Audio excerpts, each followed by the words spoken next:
राजमुद्रा स्थापित केली। राजमुद्रामध्ये त्यांनी सांगितलं की प्रतिपचंद्र लेखे वे वर्देश विश्ववंदिका शाह सुनो शिवशेषा मुद्रा भद्राय राजे।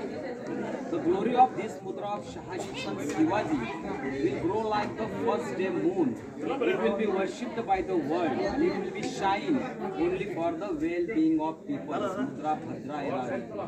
माझं हे स्वराज्य हे कशासाठी असेल तर लोककल्याणासाठी असणार आहे। म्हणून आज छत्रपती शिवाजी महाराज वेगळे वाचतात। अफजल खानाची राजमुद्रा आपल्याला काय सांगते?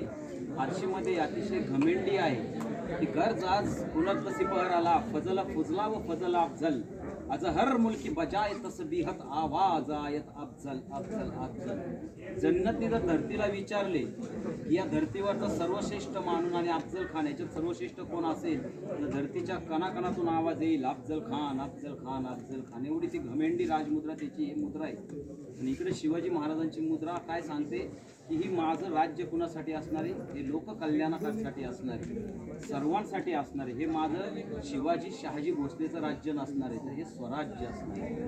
आणि हे स्वराज्य स्थापन करताना त्यांनी अनेक ठिकाणी अनेक आघाड्यांवर भौगोलिक असतील, राजकीय असतील, आर्थिक असतील, धार्मिक असतील, सांस्कृतिक असतील, सर्व आघाड्यांवर ह्या इस्लामिक सत्तांना मात देऊन आज उन्हापुऱ्या 50 वर्षाच्या आयुष्यामध्ये आपल्या राजाने असा काय यश कीर्ती प्रताप महिमा गाजवला की आज महाराष्ट्राचा सोडाव भारताचाही सोडा आज जगाचा इतिहास लिहायचा म्हणला तरी छत्रपती शिवाजी महाराज हे 3 शब्द लिहिल्याशिवाय जागतिक इतिहास पूर्ण होऊ शकत नाही। ही ताकद माझ्या राजांनी ह्या महाराष्ट्र भूमीमध्ये निर्माण केलेली आहे। उन्हापुऱ्या 50 वर्षाच्या आयुष्यामध्ये म्हणजे 18,306 दिवसांचं माझ्या राजाचं आयुष्य आहे। त्या 18,306 दिवसामध्ये त्यांनी असा काय यश कीर्ती प्रताप महिमा गाजवलाय की यावत चंद्र दिवाकर विलसत म्हणजे जोपर्यंत आकाशात चंद्र सूर्य तारे राहतील तोपर्यंत आपल्या राजाची कीर्ती अबाधित राहील। फक्त हे समजून घेणं गरजेचं आहे। आता हा शिलालेख आहे। शिलालेख म्हणजे काय? शिला म्हणजे दगड, लेख म्हणजे त्याच्यावर लिहिलेला लेख, आलं लक्षात? त्यामुळे शिलालेख म्हणतात। हे अस्सल कागदपत्र ज्याला म्हणतात त्यापैकी हा अस्सल पुरावा आहे शिवकाळाशी निगडीत आपल्याला। तर हा शिलालेख बऱ्याच जणांना कळत नाही काय आहे तो देवनागरी लिपीमध्ये संस्कृत भाषेमध्ये आहे। 8 ओळींचा आहे आणि 8 ओळींच्या मध्ये 2 श्लोक आहेत त्याच्यामध्ये। पण ह्याच्यामध्ये एवढी परिपूर्ण माहिती आहे की हा रायगड काय आहे, रायगडवर काय काय इमारती होत्या, रायगड कोणी बांधला, कधी बांधला, कशा प्रकारे उभारला, हे सर्व शिलालेखामध्ये आपल्याला आढळतं।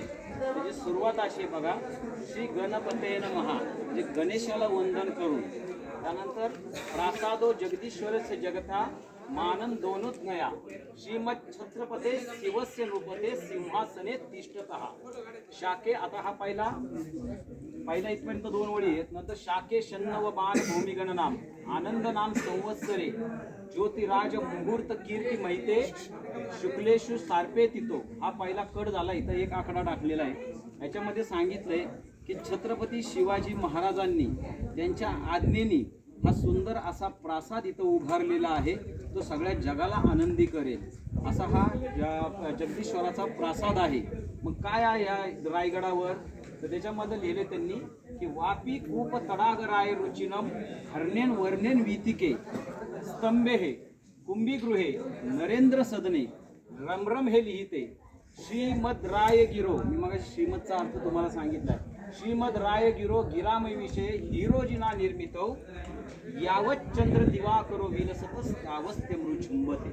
आता हा मला एवढं पटपट का वाटता येतो, वाचता येतं कारण माझा याच्यावर अभ्यास आहे, मी पाठ केलेला आहे, पूर्ण अर्थ समजून घेतलेला आहे। याच्यासाठी 5-6 महिने पुस्तक खालेले आहेत ते तुम्हाला मी 5 मिनिटात देतोय की काय याच्यामध्ये पहिल्यांदा मी सांगितलं त्यांचे राज्याभिषेकाच्या नंतर त्यांनी ते स्थापन केलेलं आहे। पण काय आहे रायगडावर वापी कूप तडाग राय रुचिरम म्हणजे विहिरी आहेत, तिथं कूप आहेत, अनेक ठिकाणी पाण्याचे तलाव आहेत आणि ह्या तलावामध्ये रुचकर सुंदर चवीला अतिशय गोड असं पाणी या रायगडावर आहे।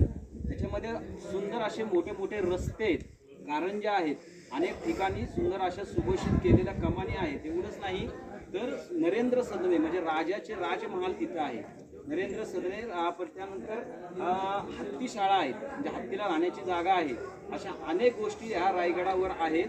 आणि या रायगडाची कीर्ती म्हणजे श्रीमद रायगड, मगाशी मी बोललो श्रीमद याचा अर्थ पुण्य पवित्र, श्रीमद भागवत ज्याला म्हणलं जातं आपण, श्रीमद गीता म्हणलं जर ज्याचं पुण्यही आहे, पुण्य आहे, अतिशय पुण्य आणि पवित्र आहे, त्याला आपण श्रीमद म्हणतो. तसे ह्या रायगडाला केवळ एकमेव रायगडाला पुण्य आणि पवित्र श्रीमद रायगड असं म्हणून म्हणलं जातं. श्रीमदचा अर्थ लक्षात ठेवायचं. इथं आपलं वर्तन चांगलं पाहिजे, कारण ही भूमी पुण्य आणि पुण्यवंत आपल्या राजाची. तर ह्या शिलालेखामध्ये एवढं सांगितलंय की यावत चंद्र दिवाकरो विलसतस तावत तेमृ झुंबते. जोपर्यंत आकाशात हे चंद्र सूर्य तारे राहतील तोपर्यंत माझ्या ह्या राजाची कीर्ती ह्या भूमीमध्ये आज अबाधित राहील आणि ह्या रायगडाचं वैभवही अबाधित राहील. म्हणून हा रायगड आपल्या सर्वांसाठी पवित्र पुण्यभूमी आहे. आणि आज असं म्हणलं जातं की आपला राजा इथं चिरविश्रांती घेतात येत. म्हणून मी पुन्हा सांगतोय, एक वेळ गोवा, कुलू, मनाली कमी जा, पण एकदा आयुष्यात रायगड आणि राजगडला जात जा, कारण तो राजा आजही या दुर्गांच्या माध्यमातून आपल्याशी आज संवाद साधतो आणि आपल्यामध्ये जिवंत आहे.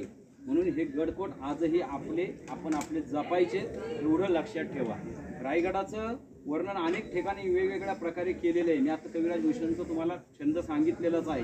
पण इथं आल्यानंतर आपले डोळे किती जणांचे पाणवले, किती जण आपण त्या राजांच्या ह्याच्याकडे, आता मी बोलताना मी भावनिक होतो, कारण आपण एवढे अटॅचमेंट त्या समाधीशी की माझ्या राजांच्या अग्नीला म्हणजे अस्थिला इथं हे दिलेलं आहे, अग्नी दिलेला आहे. आणि हे सगळं पाहिलंय राजगडाने आपल्या. आणि ती पूर्ण जागा आज आपल्याला दुःख किती व्हायला पाहिजे ना, पण आपण लक्ष नाही ना तेवढं, कारण आपण आपल्या मस्तीत आहोत. यायचं, पाया पडायचं, फोटो काढायचे, निघून जायचं. आजही राजाच्या अस्थी तिथं आहेत, राजा आपल्याला आहेत. पण ह्या सगळ्या गोष्टी आपल्या माणसाच्या प्रत्येक मंदिरात जर राजे जिवंत असतील तर राजे जिवंत राहतील. त्यामुळे ह्या गडकोटांचं संवर्धन आधी तुमच्या मनात व्हायला पाहिजे, मग गडकोटांचं संवर्धन खऱ्या अर्थाने होणार आहे. तोपर्यंत गड संवर्धन होणार नाही. पुन्हा एकदा सांगतोय बाबांनो, तुम्ही तटरक्षक आहात, पुढच्या काळातले तरुण पिढी गडरक्षक आहात, तुम्हालाच गड राखायचे.